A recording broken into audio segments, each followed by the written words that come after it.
Your opinion is not reflective of reality. Just because you personally don't like someone doesn't erase facts from existence.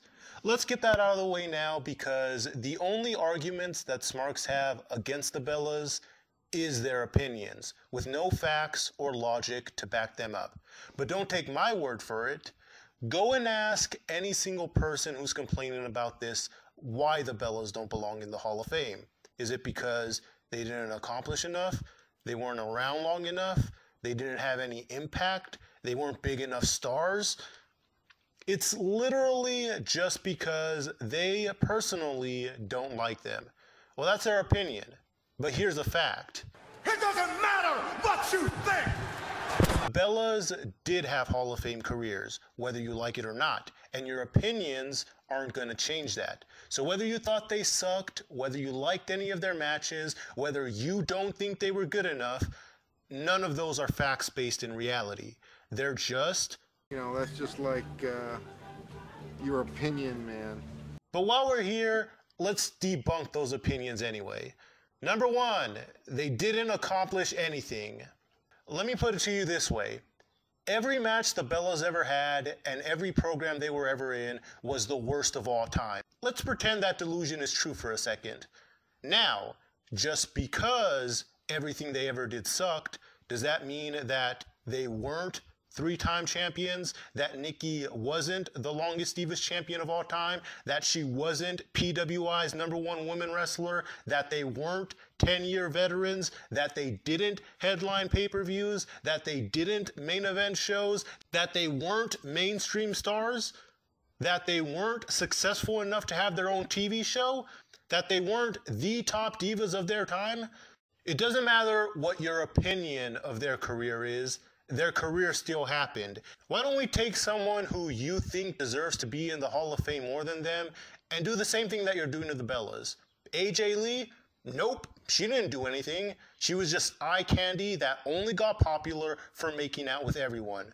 All her promos were cringy, and she never once had a 5-star match like Sasha Banks has. The only reason she ever got pushed was for sucking up to CM Punk. See how easy it is to say nothing when you don't have to use logic? That's all the Bella crybabies do. Number two, the Bellas can't wrestle.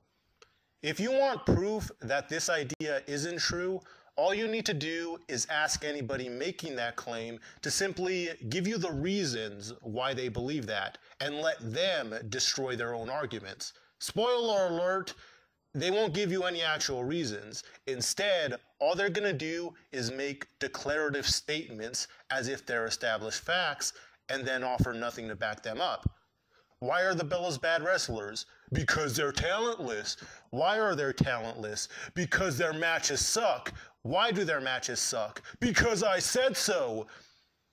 A lot of the time, they won't even give you that. They'll just make personal insults like, LOL, talent is not sexually transmitted. You know, hilarious original comments like that were originally coined by someone who quit wrestling because her bitter husband told her to. Or the most common thing that they'll do is they'll make a fake comparison. They'll throw out another diva's name and say how great they are and how the Bellas suck by comparison. But the problem with that is, and you can ask any one of them to prove that I'm right about this, they can't articulate a proper comparison as to why that wrestler is so great or how the Bellas are much worse. Plus, it's a stupid argument to begin with, because in order for it to be consistent, they'd have to believe that every diva that's not as good as Asuka is a terrible wrestler. See, it's real easy for them to say that anyone sucks compared to Sasha Banks, but they don't say that. In fact, some of their favorite divas are women who can't hold a candle to any of the Horsewomen, because they don't actually believe in that standard. They only use that standard when they want to put somebody else down. But I would refer you to any one of my other videos on this topic where I do what they can't do and make a list of points that prove that they are good wrestlers and back them up with facts and logic and examples. Number 3. And his name is John Cena! John Cena is one of those lies that Smarks love to use as the explanation for why the Bellas accomplished anything. But it's interesting how quiet they are whenever the Bellas don't get their way. Why did they constantly lose to AJ during her reign when Total Divas was just starting out? Why didn't they beat AJ at WrestleMania? Why did Nikki never become SmackDown champion? Why did Brie never win the title after coming back? Why didn't Nikki win the Royal Rumble? How come Nikki as champion couldn't even get the feud with Summer Rae that she wanted? Why did Brie win the title in 2011 before either of them were dating anyone? Why did Nikki get a main event match against Ronda Rousey after she had already dumped Cena? They have so much power, right? Why didn't they abuse it?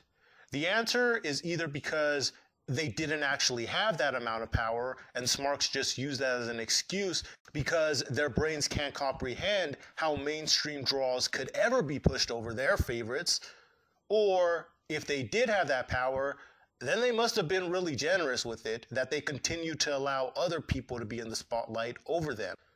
Look, did Nikki being with John Cena help boost her popularity? Yeah, that was a big part of what got her over on Total Divas. But the reason they remained in the spotlight wasn't because of John Cena pulling strings backstage. It was because they were popular. Now I know wrestling purists still struggle to wrap their brains around this very difficult and complicated concept, so let me explain like your Finn Balor fans. WWE like money. People who make money get pushed.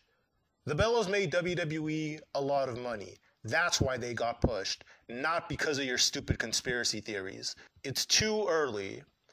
Now, this is the one point that I think everyone could probably agree on. The only reason you should induct someone the year after they retire is because they were already legends by the time that they retired. Now, although there is no doubt that the Bellas are some of the biggest names in the Divas division, I wouldn't say that they were so huge that they had to go in right away. If we were able to wait to induct Trish and Lita, then the Bellas could have waited a little bit too. But what people constantly overlook about this is that the order people are inducted doesn't freaking matter. Think about the fact that The Rock still isn't in the Hall of Fame. Does that mean that everyone that's being inducted right now and everyone that's ever been inducted is better than The Rock? No, because if it was, then we'd have to complain anytime anybody post-Attitude Era went in before The Rock.